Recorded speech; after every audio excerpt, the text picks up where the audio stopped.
Assalamu alaikum, dear students. In the last lecture of chapter 1, Units and Measurements, we have started with the uses of dimensional analysis, and we had covered the two uses of dimensional analysis. With the first use, we had discussed to check the correctness of physical equations, where it is to be checked the dimension of all the term involved in the formula is same or not. If the dimensions of all the term involved in the formula is same, then the given equation is said to be the dimensionally correct. And if any one term has a different dimension, then the given equation is said to be dimensionally incorrect. So by using the dimensional analysis, we can check either the given physical equation is correct or not. Then the second used we had discussed, that is to establish the relationship between related physical quantities, where first of all it is necessary to know the dependence of the physical quantity for which the relationship is to be established there, and hence by following the method we can establish the relationship between the related physical quantities and hence can derive the formula for the same. Now let's see the third use of the dimensional analysis. Let's see the next use of dimensional analysis, that is to find the conversion factor between the units of the same physical quantity in two different systems of units. The third use is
now over here we are reaching to the third use of dimensional analysis, that is to find the conversion factor between the units of the same physical quantity in two different system of units.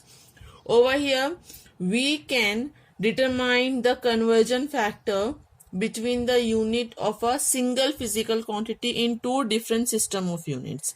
That means, for example, as we are talking about the physical quantity length, so here there are number of ways by using which we can convert the unit in different systems. Like we know the conversion factor that 1 meter is equal to 100 centimeter.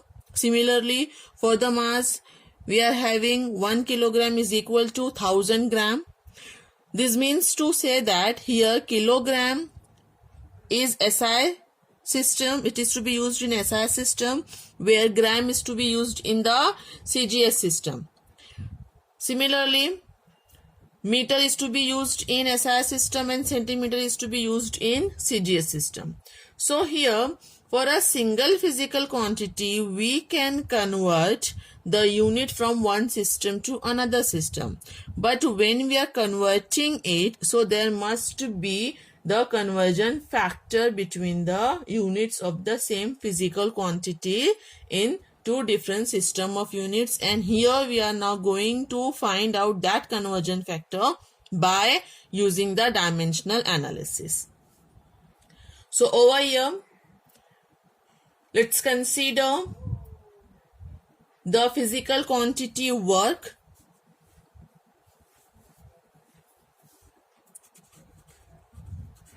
The physical quantity work we are having, whose dimension is L2 M1 T minus 2. As for the work done, which is measured in joule, having the unit kilogram meter square per second square. So for the kilogram, the mass must be raised with power 1. Meter square, L is to be raised with power 2.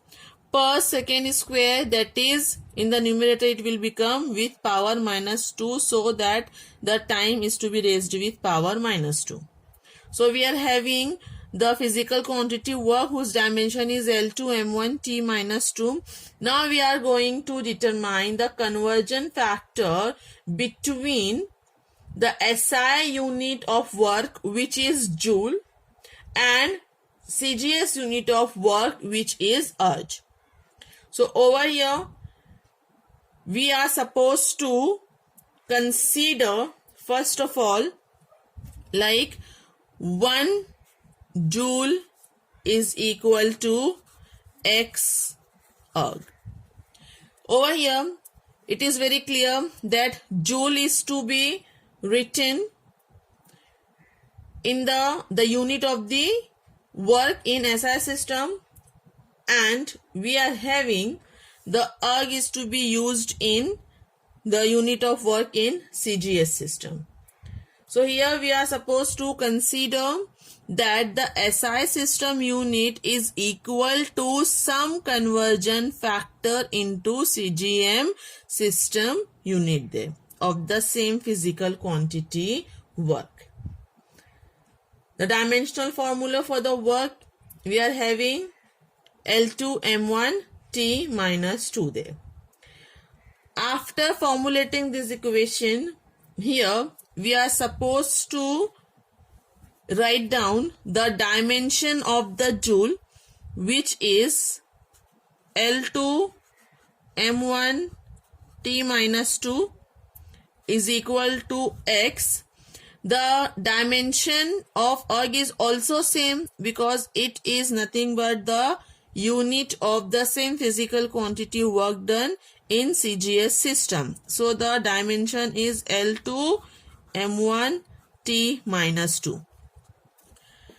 But here we are giving the suffix to SI system unit with 1, that is L1 power 2, M1 power 1, T1 power minus 2. This is the dimension of joule in SI system, and for the CGS system we are denoting it by suffix 2. So over here we are supposed to, as the dimension is same but joule is to be used in SI system, that's why we are representing by means of the suffix 1 here, and erg is the unit of the same physical quantity work done but in the CGS system, so we are denoting it by means of the suffix 2 over here. So it makes the difference between these two, that is L1 M1 T1 denotes the dimension in SI system, and L2 M2 T2 denotes the dimension in the CGS system. After that, here we are supposed to determine the value of X, as this X is unknown over here, and this X is nothing but the conversion factor between the units of the same physical quantity in different system of units. So here we can write X is equal to, it becomes L1 2, M1 1, T1 minus 2 divided by L2 2, M2 1, T2 minus 2.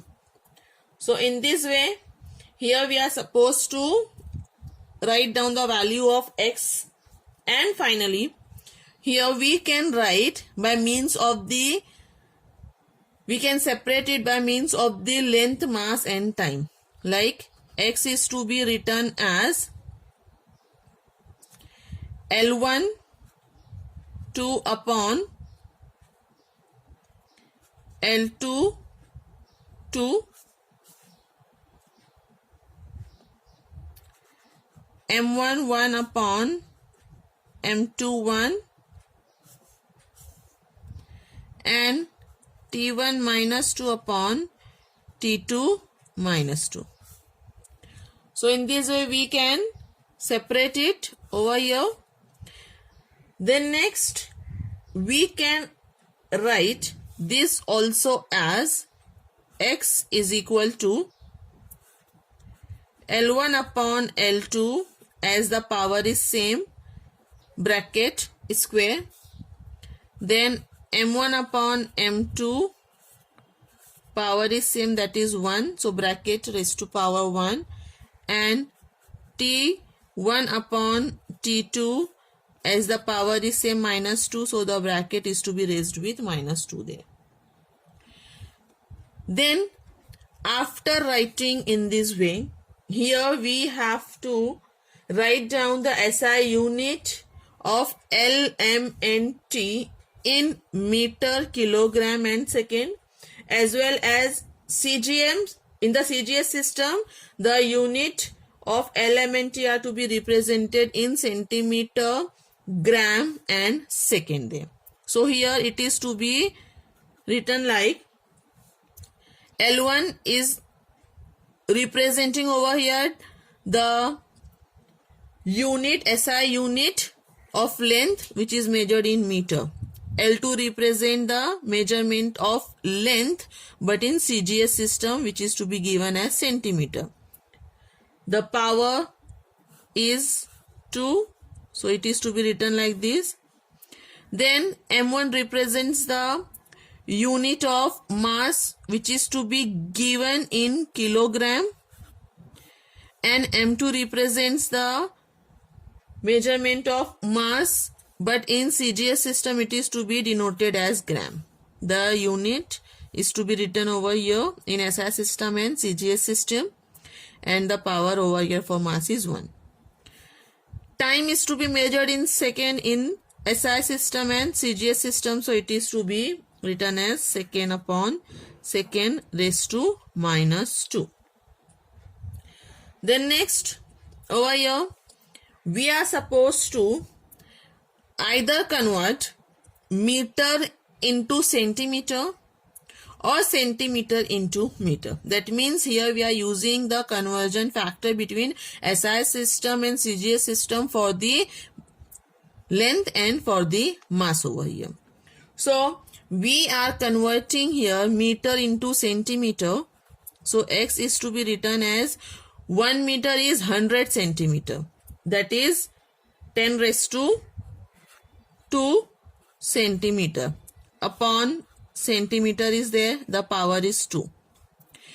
1 kilogram is 1000 gram over there, that is 10 raised to 3 gram upon gram, power is 1 over here. Second upon second is cancel there and remaining is 1 with power minus 2. So here what we had done, the SI system unit is to be converting into CGS system unit. So it is very easy to cancel it out, and finally we can write x is equal to the remaining factor over here as centimeter, and centimeter get cancelled. 10 raised to 2 is remaining and its power 2 is there. Here 10 raised to 3 is remaining and its power 1 is there. Now 10 raised to 2 into 2 will become 10 raised to 4. So it is to be written 10 raised to 4 into 10 raised to 3. This 10 raised to 4 into 10 raised to 3 becomes 10 raised to 7. That means over here we are getting the value of x as 10 raised to 7. That means we have determined the conversion factor between the units of the physical quantity work in two different systems of units, and hence finally we can write, as we had considered 1 joule is equal to x erg, as we had determined the value of x over here, it comes to us as 10 raised to 7. So we can write as 1 joule is equal to x erg, so it is 10 raised to 7 erg. So in this way we have to find the conversion factor between the units of the same physical quantity in two different system of units, and by using this relation we can convert the unit of work done from SI system to CGS system also, and CGS system to SI system also. From this equation we can say that 1 joule is equal to 10 raised to 7 erg. Similarly, here we can say that 1 erg is equal to 10 raised to minus 7 joule. So by using the dimensional analysis we can find the conversion factor between the units of the same or a given physical quantity in two different system of units. Let's have one more example based on the third use, that is to find the conversion factor between the units of the same physical quantity in the different systems of units. Let's find out the conversion factor for a given physical quantity force in two different systems of units. As force is nothing but the mathematically given as product of mass and acceleration. Mass is measured in kilogram, acceleration is given as meter per second square. So over there the dimension of the force, here we are supposed to write L1 m1 t minus 2. The dimension of the force is L1 m1 t minus 2. The unit of the force is kilogram meter per second square. We have to find out the conversion factor for the force in two different systems of units there.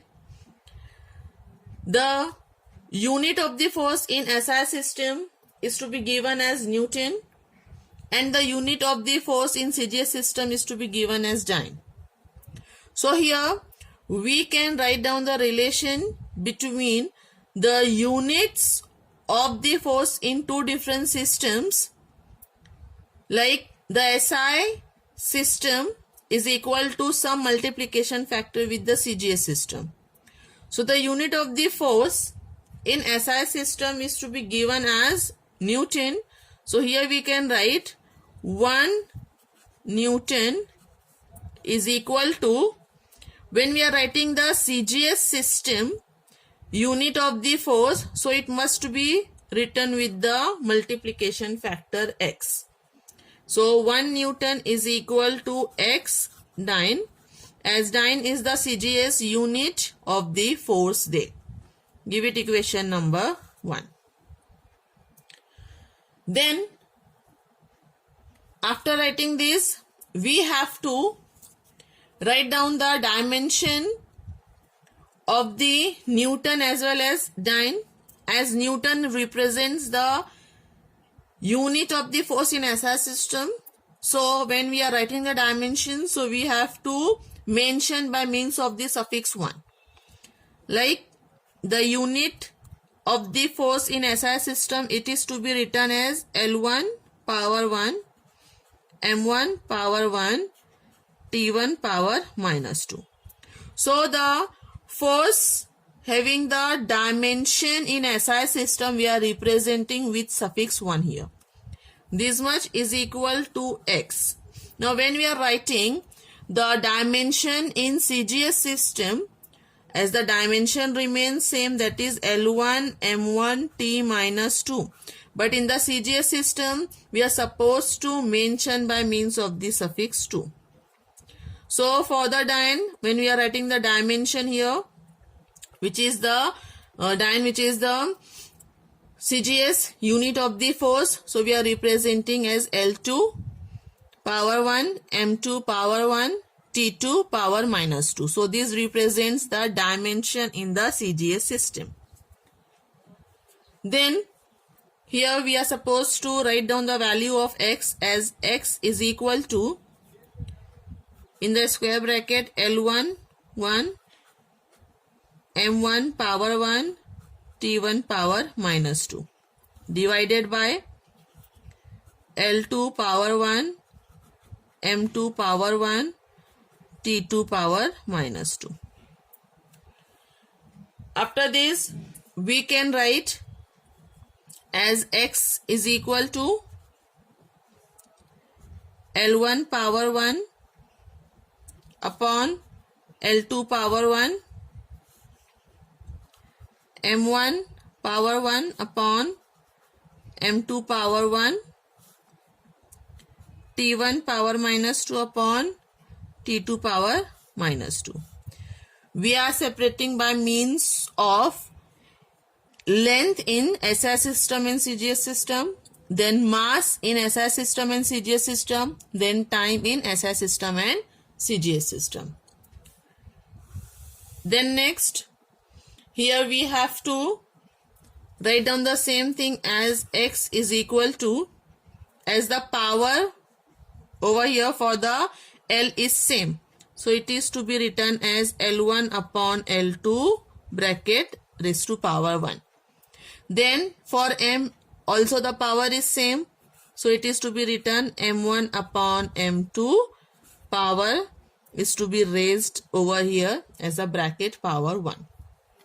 Then for the time also the power is same. So T1 upon T2, as power is minus 2. So here the bracket is to be power raised by 2 there. After writing this, here we are supposed to write down the SI unit of L1, M1 and T1 as well as CGS unit of L2, M2 and T2. So x will be write as L1, which is the SI unit of length, is given in meter. L2, which gives the CGS unit of length measured in centimeter. The bracket is to be raised with power 1. Then next, M1 represents the SI unit of mass, which is to be given in kilogram, and M2 represent the CGS unit of mass, which is to be measured in gram. The bracket is to be raised with power 1. Then T1 represent the SI unit of time, which is to be given in second, and T2 represent the CGS system. T2 represent the CGS unit of the time, representing in second also, and the bracket is to be raised with power minus 2. So after writing the SI unit and CGS unit of length, mass and time, here there is a need to convert only in one system of unit. So here we are converting meter into centimeter, that is we are converting SI system into CGS system. Similarly, kilogram is to be converting into gram, where again we are converting from SI system to CGS system. Here second get cancelled, and hence finally we can write x is equal to 1 meter is 100 centimeter, so it is to be written as 10 raised to 2 centimeter upon centimeter. The bracket is to be raised with power 1 only. Then 1 kilogram is 1000 gram, that is 10 raised to 3 gram upon gram. The power is 1 there. So over here, as centimeter get cancelled, gram get cancelled. So the value of x we can write as 10 raised to 2, the remaining factor from here, and 10 raised to 3 from here when gram is to be getting cancelled. This 10 raised to 2 into 10 raised to 3 becomes 10 raised to 5.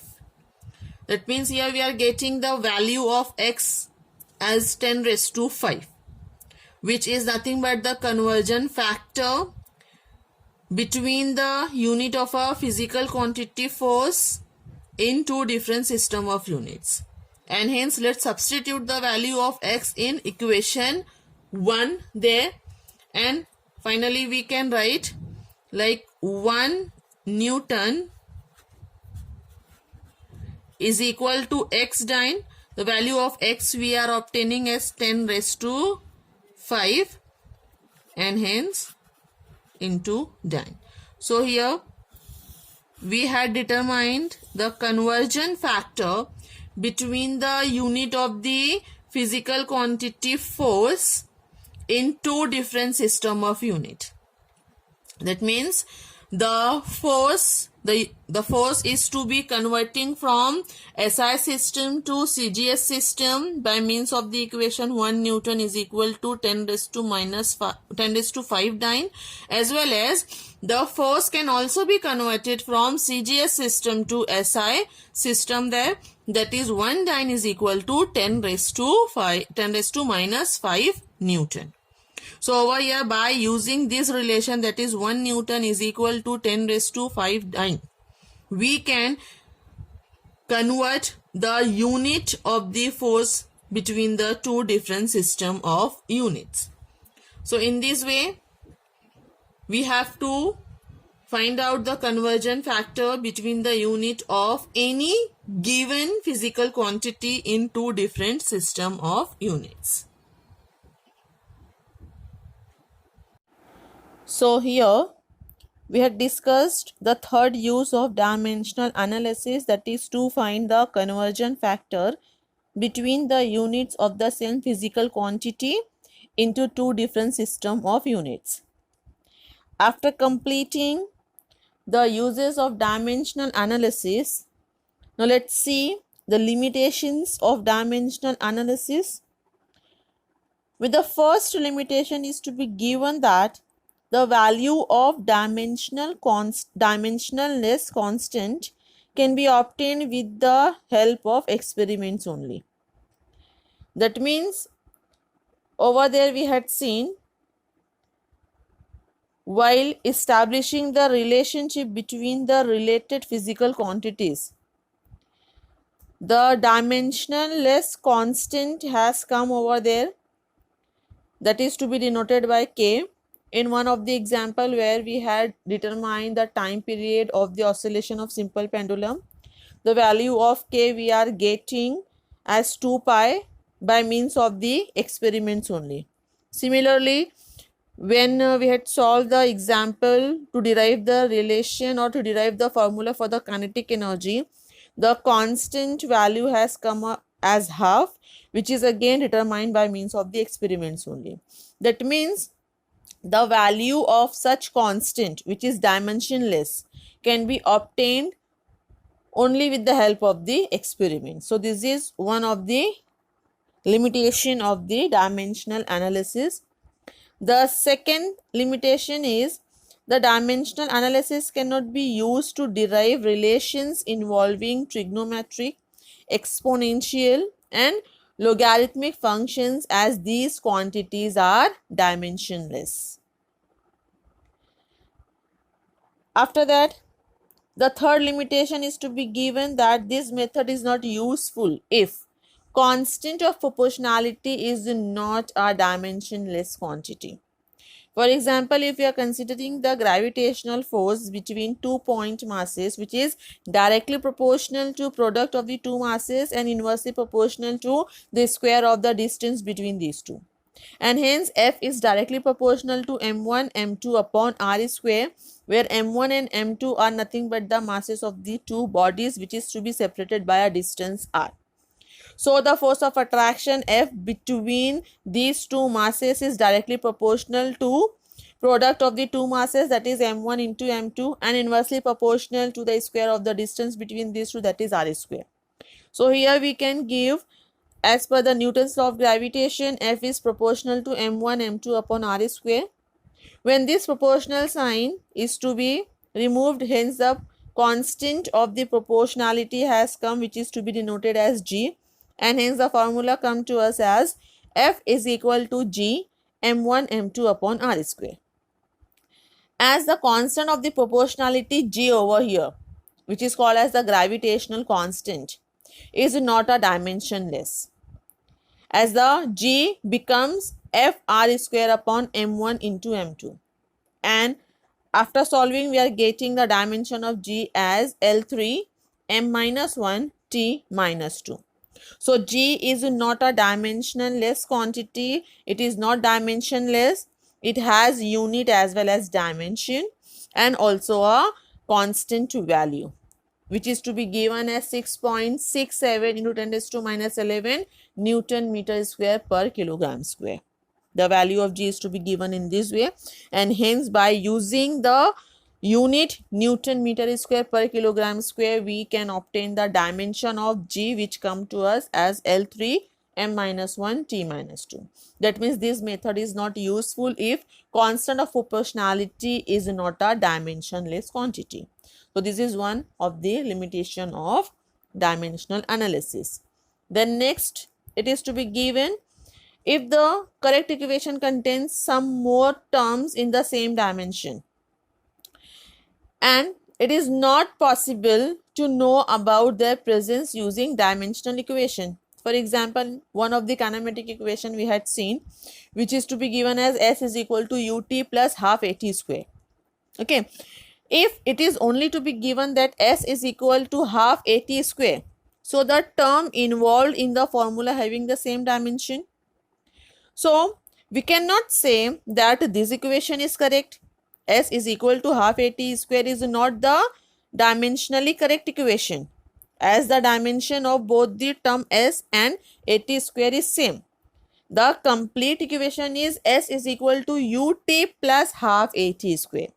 So by using this dimensional analysis, if the correct equation contains some more terms of the same dimension, then it is not possible to know about their presence using dimensional equations. So these are some limitations of the dimensional analysis. So here we have completed the topic dimensions and dimensional analysis, and the chapter will be continued next time in the next lecture. Thank you.